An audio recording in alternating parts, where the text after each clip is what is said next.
Bible சொல்லுகிறது சிங்கக்குட்டிகள் தாழ்ச்சியடைந்து பட்டினியா இருக்குமானால் என் பிள்ளைகள் பட்டினியா இருக்க மாட்டாங்க, ஏனென்றால் நான் அவர்களை போஷிப்பேன் என்று தேவன் சொல்லுகிறார். இன்று நம் மத்தியில் யாராவது இருக்கிறீங்களா?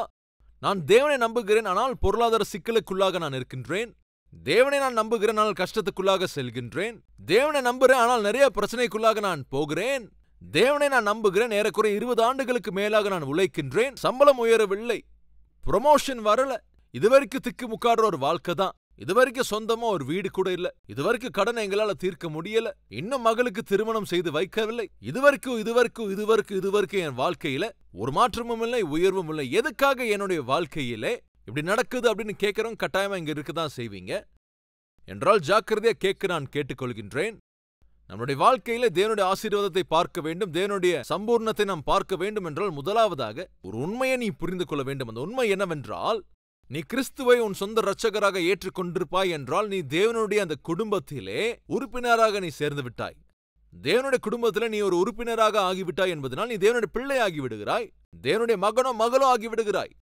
தேவனுடைய பிள்ளைகளாக நாம அங்கீகரிக்கப்பட்ட பொழுது நம்மை போஷிக்க வேண்டிய அந்த பொறுப்பு தேவனிடத்தில் தான் இருக்கு. அதாவது நமக்கு இருக்கிற ஒவ்வொரு தேவைகளையுமே கூட தேவன் தான் தீர்த்து வைப்பார். எலியாவுக்கு இருந்த தேவையை யாருங்க தீர்த்து வைத்தா?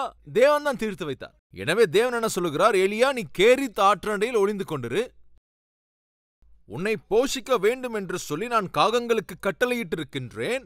அப்படின்னு என்ன அர்த்தங்க? உனக்கு கஷ்டம் வருவதற்கு முன்பே அந்த கஷ்டத்தை தீர்த்து வைப்பதற்கு ஏற்பாடுகளை நான் செய்து முடித்து விட்டேன். அதான் தேவன் சொன்னார். உங்களுக்கு ஏதாவது புரியுதாங்க? உனக்கு கஷ்டம் வருவதற்கு முன்பே அந்த கஷ்டத்தை தீர்த்து வைக்கக்கூடிய நபர்களை தேவன் உன் வாழ்க்கையிலே தெரிந்து வைத்திருக்கிறார். உனக்கு ஒரு ஆபத்து வருவதற்கு முன்பே உன்னை அந்த ஆபத்திலிருந்து தப்புவிப்பதற்காக தேவன் ஏற்பாடுகளை செய்து வைத்திருக்கிறார். அதேபோல் பசியால் அன்று எலியா தவிப்பதற்கு முன்பே தேவன் காகங்களுக்கு கட்டளையிட்டுட்டாராம். இப்போ என்னுடைய கேள்வி, முதலாவது தேவன் எலியா கிட்ட சொன்னாரா அல்லது காகங்களுக்கிட்ட சொன்னாரா? யார்கிட்ட சொன்னாரு சொல்லுங்க? எலியாக்கா காகங்களுக்கா? பாத்துடலாம் வாங்க. 3ஆம் வசனம், நீ இவ்விடத்தை விட்டு கீழ்த்திசை நோக்கி போய் யோர்தானுக்கு நேராயிருக்கிற கேரித் ஆற்றண்டையில் ஒளித்துக் கொண்டிரு. தேவனனை ஒளித்துக் கொண்டிருக்க சொன்னார். அதற்கப்புறம் அந்த ஆற்றின் தண்ணீரை குடிப்பாய், அங்கே உன்னை போஷிக்க காகங்களுக்கு கட்டளை இடுவேன். அப்படின்னு என்னங்க சொல்றாரு? நான் ஆல்ரெடி காகங்களுக்கு கட்டளை கொடுத்துட்டேன், உனக்கு சாப்பாடு கொண்டு வரணும்னு. மார்னிங் ஈவினிங் மாமிசத்தையும் ரொட்டியையும். நான் வெஜிடேரியனா வெஜிடேரியனா சொல்லுங்களேன்? அரை பிளேட்டா ஃபுல் மீல்ஸா? என் ஆண்டவர் உன்னை போஷிக்கிறார் என்றால் ஏதோ உன்னை அரைகுறையா போஷிக்கிறவர் அல்லவே அல்ல, சம்பூர்ணமாய் உன்னை போஷிக்க கூடியவர். கவனி, ஒரு வேளை மாத்திரம் போஷிக்க கூடியவர் அல்ல, 2 வேளையும் வயிறார போஷிக்க கூடியவர் அவர். இது எப்போ? சுத்தி இருக்கிறவங்க பசி பஞ்சத்தினால பட்டினியா இருக்கும் பொழுது உன்னை மாத்திரம் காப்பாற்றுவதற்கு என் தேவன் அவர் போதுமானவர். இதை விசுவாசியுங்கள். இப்போ உங்கள சில பேருக்கு கேள்வி வரும், பிரதர் நீங்க சொல்றதெல்லாம் ரொம்ப சூப்பரா தான் இருக்கு பிரதர், ஆனா என் நிலைமை தான் மாறலையே பிரதர் அப்படின்னு கேட்கிறவங்க இன்னைக்கு உங்கள அநேகம் பேர் இருக்கதான் செய்றீங்க. தேவன் உண்மையா போஷிச்சார், காகங்களை கொண்டு போஷிச்சார், அவனை கொஞ்சம் கூட தவிக்க விடாம போஷிச்சார், இது எல்லாமே நல்லா தான் இருக்கு பிரதர். ஆனா என் வாழ்க்கையில ஒரு மாற்றம் முன்னேற்றம் எதுவுமே இல்லையே பிரதர், அதுக்கு கதை தான் என்ன? ஒரு விஷயம் நான் உங்கள்ட்ட சொல்லுவாங்க, என்னுடைய வாழ்க்கையிலும் கூட, ஹலோ, என்னுடைய வாழ்க்கையிலுமே கூட மாற்றமோ முன்னேற்றமோ எதுவுமே இல்லாத ஒரு காலகட்டத்துல கூட நானும் இருந்திருக்கிறேன். எப்போ தேவன் என்ன இந்த இடத்துக்கு போகணும்னு சொன்னாரோ அந்த இடத்துக்கு நான் போனேனோ, எந்த இடத்துல சபையை ஸ்தாபிக்கணும்னு சொன்னாரோ அந்த இடத்துல ஸ்தாபித்த பொழுது என் வாழ்க்கையில இந்த உலக சரித்திரத்துல எங்கேயும் யாரும் எப்பொழுதும் பார்க்காத ஒரு சபையை தேவன் காண்பித்தார். எலியாவிடம் தேவன் சொல்லுகிறார், நீ கேரித் ஆற்றண்டையில நீ போயிரு. ஆண்டவர் நீங்க இந்த இடத்துக்கு போக சொல்றீங்க, ஆனா நான் சென்னையில இந்த மெரினா பீச் இருக்குல்ல ஆண்டவர், அங்க இருக்கிற லைட் ஹவுஸ் கிட்ட நான் போறேன் ஆண்டவர் அப்படின்னு சொன்னான்னு வச்சுக்கோங்களேன். அல்லது அங்கே எனக்கு பக்கத்துல யோர்தான் இருக்கு ஆண்டவர், அந்த யோர்தான் நதிக்கு நான் போயிடுறேன் ஆண்டவர், நான் யோர்தான் நதிக்கே போயிடுறேன் ஆண்டவர் அப்படின்னு சொல்லியிருந்தான்னு வச்சுக்கோங்களேன். தேவன் என்னங்க பண்ணிருப்பார் சொல்லுங்க? ஏலியா, நீ போக வேண்டியது யோர்தான் நதிக்கு இல்லையா, நீ போக வேண்டியது கேரித் ஆற்றண்டைக்கியா? ஆண்டவர் நீங்க தப்பா நினைச்சுக்காதீங்க ஆண்டவர், இந்த ஏரியா பக்கம் நான் போவே மாட்டேன் ஆண்டவர், அந்த ஸ்மெல்லே எனக்கு ஒத்துக்காத ஆண்டவர், இந்த யோர்தான் நதி ரொம்ப ரொம்ப நல்லா இருக்கும் ஆண்டவர், நான் பேசாம அங்கேயே போயிடுறேன் ஆண்டவர் அப்படின்னு சொல்லி ஒருவேளை ஏலியா கேரித் ஆற்றண்டைக்கு போகாமல் யோர்தானுக்கு ஒருவேளை போயிருந்தான்னா, இப்ப நான் கேட்கிறேன், ஏலியாவுக்கு சாப்பாடு அங்க கிடைச்சிருக்குமாங்க? ஏலியா போஷிக்கப்பட்டிருப்பானா? ஜெபம் பண்ணிட்டே இருந்திருப்பான், ஆண்டவரே என்னது காகங்கள்லாம் பறக்குது, எனக்கு சாப்பாடு வரலையே, தேவனே யெகோவா சிங்க குட்டிகள் தாழ்ச்சியடைந்து பட்டினியாய் இருக்கும் கர்த்தரை தேடுகிறவர்களுக்கோ ஒரு நன்மையும் குறைவுபடாதுன்னு சொன்ன தேவனே, எங்க ஆகாரம் அப்படின்னு கத்துனாலும் முழங்கால் போட்டாலும் உட்காந்து ஜெபிச்சாலும் உபவாசம் இருந்தாலும் பதில் மாத்திரம் வராது. ஏனென்றால் தேவன் சொன்னது ஒண்ணு, நம்ம பிரதர் செய்தது.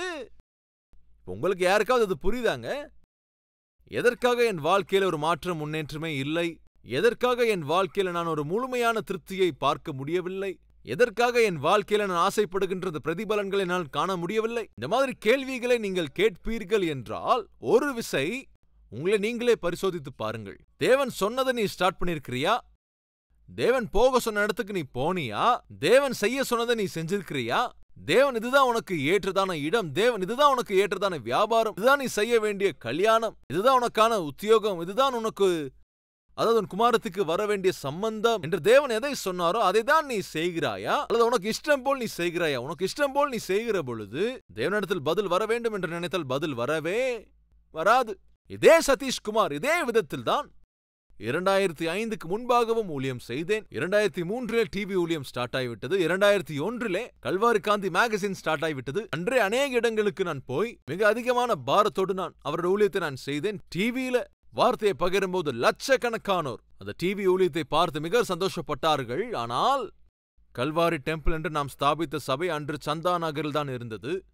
ஒரு மாற்றமும் அங்க இல்ல. சந்தா நகருக்கும் குக்கட்பள்ளிக்கும் எவ்வளவு தூரம் நீங்களே சொல்லுங்க. ஒரு 10 நிமிஷம் தான். ஆனால் அந்த 10 நிமிடங்கள் தான் நம்முடைய கால்வரி டெம்பிளின் சரித்திரத்தையே மாற்றிவிட்டது. அப்படி என்றால் புரிந்து கொள்ள வேண்டியது என்னவென்றால், நாம் தேவன் சொல்வதை அல்லாமல் நம்ம இஷ்டம் போல் நாம செய்வோம் என்றால் நம்ம வாழ்க்கையில எந்த விதமான முன்னேற்றத்தையும் பார்க்க முடியாது. அது உத்தியோகமாக இருக்கலாம், விவாகமாக இருக்கலாம், வெளிநாடுகளுக்கு செல்கின்ற பிரயாணமாக இருக்கலாம், இப்படி எதுவாக வேண்டுமானால் இருக்கலாம். வாருங்கள், இந்த ஜெபத்திலே நாம் ஒருமனப்படலாம்.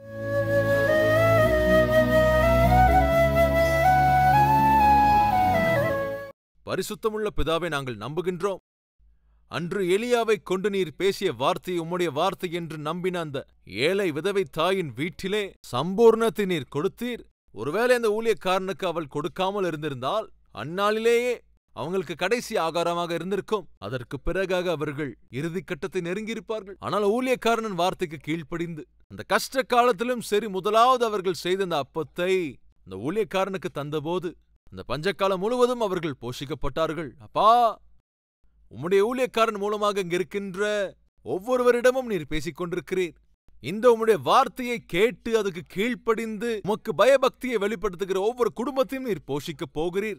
இவர்களை உயர்த்த போகிறீர், ஆசீர்வதிக்கப் போகின்றீர். அப்பா, நாங்கள் கொண்டிருக்கிறவைகளிலே மேன்மையானது உமக்கதை தர வேண்டும். அப்படி தந்து நீர் திரும்ப கொடுக்கும் ஆசீர்வாதத்தை, அதை நூறத்தனையாக அனுபவிக்கிற அந்த மகா பாக்கியத்தை எங்களுக்கு தந்தரல வேண்டும் என்று இயேசுவின் நாமத்தில் வேண்டிக் கொள்கிறோம் பிதாவே. ஆமென்.